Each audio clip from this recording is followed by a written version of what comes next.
Tapos na. Sisimulan na natin ang Dating game!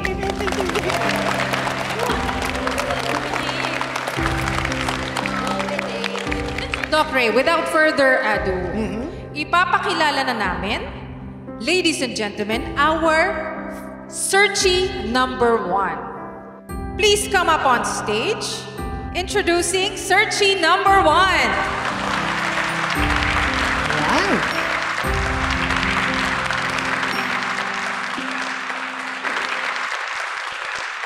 Nakakaloka. Yung Searchy number 1 talaga, si Morgana. May problema ka sa tita Morgana ko. Wala namang sinasabing hindi maganda si Ninang ah. Hindi ko gusto yung tono ng boses ng Ninang mo. Eh kami nga, ang tagal na namin hindi gusto yung tono ng boses mo eh. May nakinig ka ba sa amin? Wala naman, di ba? At ngayon naman po, tawagin naman po natin ang ating Searchy number 2. Please come up on stage.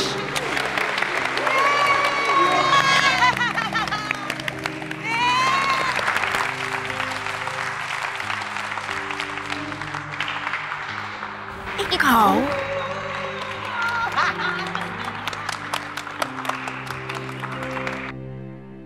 Doc Lyndon. Chang, wala mo ba kayong kasama? Wala. Nag-iisa ako. Ano pong ginagawa niyo po dito sa East Ridge? May dadalawin lang akong kaibigan ko na nakakumpine dito. Chang, samahan ko na po kayo. Saan po ba siya, no? Anong room po? Huwag na po. Okay na ako. Kaya ko to. Ay, ma'am. Hindi pa pala kayo nakapunta sa breast center? Samahan ko na lang po kayo. Breast center? Opo, Doc. Magpapatingin po siya sa dibdib.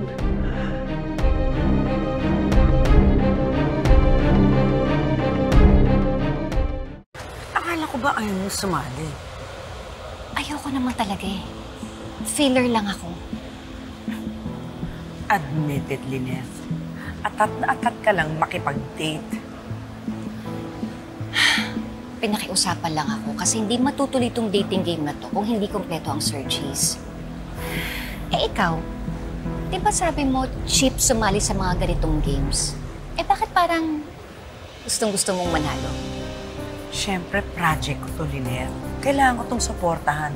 I cannot let this project fail. That's why I joined. Sige, hayaan mo. Hindi ko gagalingan yung pagsagot ko para sa ganon, ikaw talaga yung mapili. Oh, come on, Lynette. Let's just have fun. Ay, nako. Parang kasama ko rin si Moira. Plastic. Kanina wala itong Lynette na to, ngayon nandito na. Maagawan na naman ako.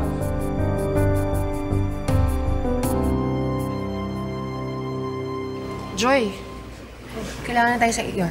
Teka. And now, Mr. Searcher, our very own, ang poging-poging si Dr. RJ Tanyag.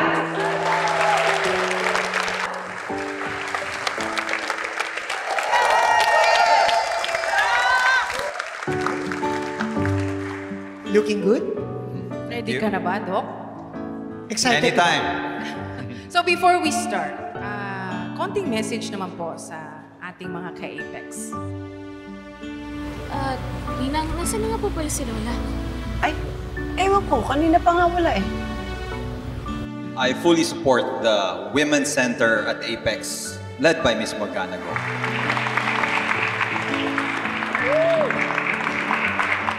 This initiative is more than about women empowerment. It's about caring for their health. It's essential that every woman makes regular checkups with her doctors a priority. Ninang, Tita Giselle, wait lang po kasi na-text kasi yung chief nurse ko po eh. Bumalik ka kaagad, ha? Kailangan natin yung support si nanay mo, ha?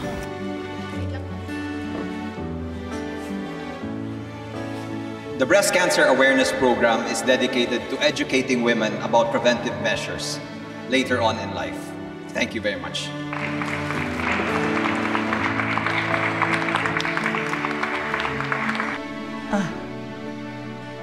Hindi na. Ako nang bahala. okay na ako. Kaya ko. Kaya ko. Sige po, ma'am. Ang kulit nun. Sasamahan pa ako eh. Dati ako nagtatrabaho dito, Doc. Alam kong lahat ng pasikot-sikot dito sa East Ridge. Sabi niyo po meron kayong kaibigan na dadalawin. And then, presenter. Ano po ba yung totoo? Ayaw ko kasing malaman mo eh. Sinumpa kasi ako ni Morgana. Kaya tuloy, ayan. Mayroong bukol dito sa kilikili ko. Baka tuloy may breast cancer ako. Chang, hindi po totoo ang sumpa. Huwag ko kayong maniniwala doon. Eh kasi, bakit may bukol ako sa kilikili? Wala naman ito dati eh. Pero nung sinumpa ko, biglang meron akong nakapa. Baka ho matagal na po yung bukol niyo dyan.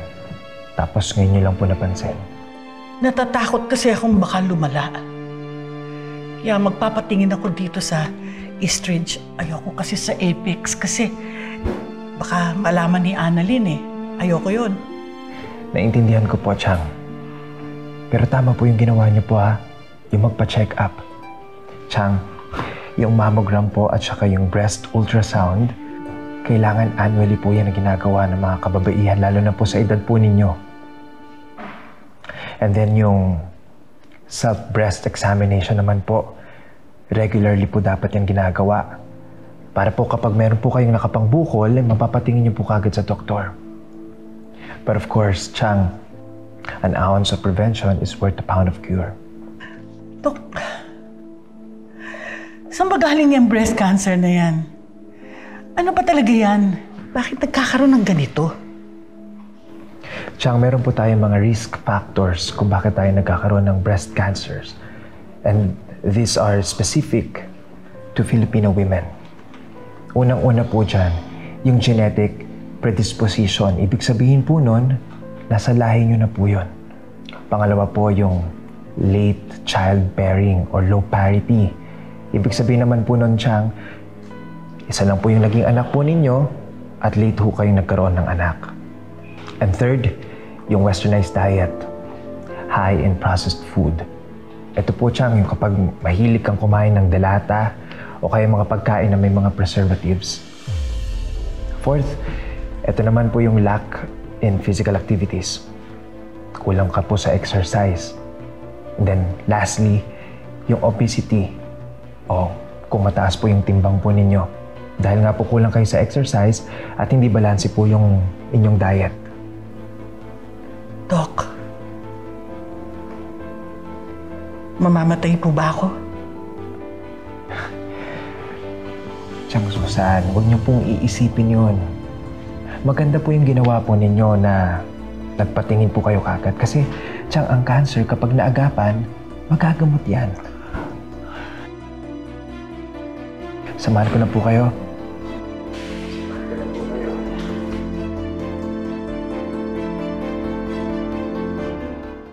Okay, wag na natin patagalin. Yes, Doc Ray. Simulan na natin ang dating game. Ay, pero sandali. One more thing. May voice changer po ang ating mic para hindi mahulaan ni Doc RJ kung sino ang mga searchies. And with that, are you ready, Doc RJ? Anytime. Your first question, please. Sige, ang unang tanong ko, paano kung malaman ninyo na ako ay may breast cancer? Ano ang maipapayo niyo sa akin na isang lalaki na may ganitong sakit na karaniwan ay pang babae? O, Doc, sinong unang gusto mo sumagot? Unahin natin si Searchy number 2. Searchy number 2? Doc RJ, sa totoo lang, mahirap po yung tanongin nyo eh. Hindi ko po talaga alam kung anong pwede kong sabihin. Pero siguro maipapangako ko lang talaga na kahit anong mangyari, hindi ako aalis sa tabi niya at ibibigay ko talaga sa kanya lahat ng suporta ko. At kung kailangan niya ng kasama, kailangan niya ng mga kausap, nandiyan lang ako para sa kanya.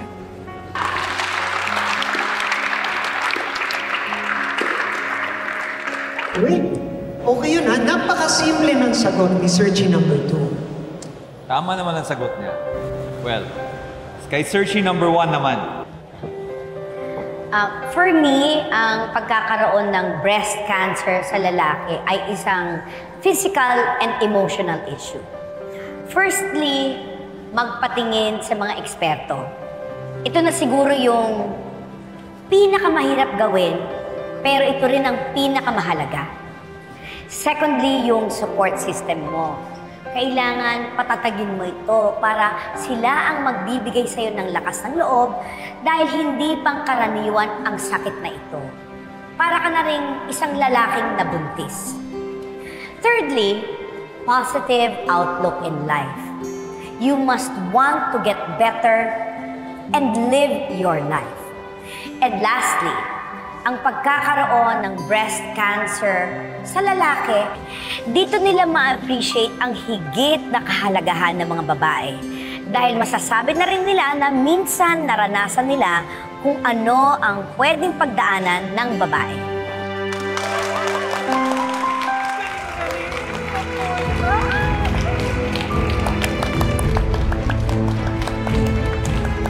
Very good. Very impressive ang sagot ni Searchy number 1. Very well said. Ang galing naman ang sagot mo, searchy number 1.